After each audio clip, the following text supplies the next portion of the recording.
is Timochemo. I am a dorm manager at the Honor Academy, and I'm here to talk to you a little bit about tranquility.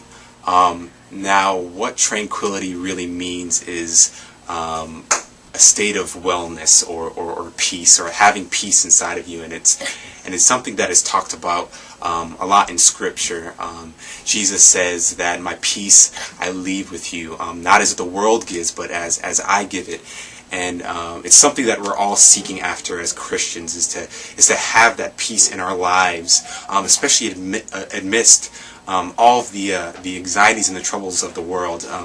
Nobody can really say that, no, I don't really have any anxieties, or there's nothing that really troubles me, or I've never really had a hard time. All of us have hard times. All of us have challenges, especially leaving the Honor Academy. You leave this bubble of having Christian camaraderie and having friends to lift you up all the time, and all of a sudden you're in this world where you're getting bombarded by all the things of the world, and you no longer have those people next to you cheering you on and encouraging you and uplifting you. And so some of the biggest kind of anxieties that we have in this world are fleshly anxieties and spiritual anxieties. We get worried about the fleshly things. What am I going to wear? Or what am I going to eat? Or how am I going to pay this bill? Or how am I going to have a job? And we get overwhelmed with those anxieties. And then there's the spiritual anxieties, in which we start to doubt possibly our sanctification. We doubt maybe salvation. We start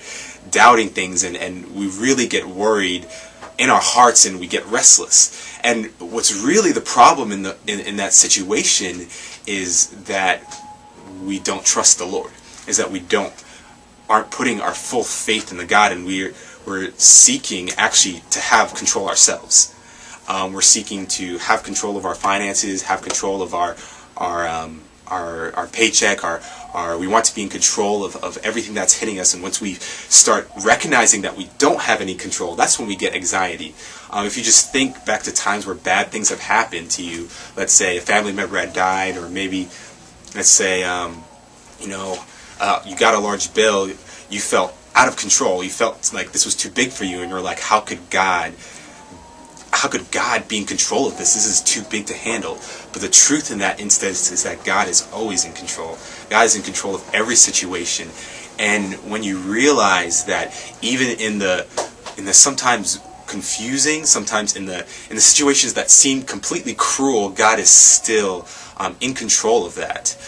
He is seeking your good in everything everything that happens in your life. He is here to uplift you, not to harm you. No weapon formed against you will prosper, not because you are strong, but because God is strong. And so, to live a life of peace really means to truly put your full trust and faith in the Lord, and not in yourself, because you can't do it, but only with Christ, only with God can you do it. And so, in your life, wherever you're at, a way that you can apply it is you don't need to go out and seek and find challenges. The challenges will come, the hardship will come, you will be persecuted. Jesus says, if they persecuted me, they will persecute you also, and so you will be persecuted. What you do need to do is find your hope and your trust in the Lord, and not in your own ability to overcome, but in God's ability to overcome. And knowing that even though that there is bad happening, even though you may feel like the world is falling down around you, the Lord still has your good in mind, and He will be faithful to sanctify you. He'll be faithful to complete you at the day of Christ.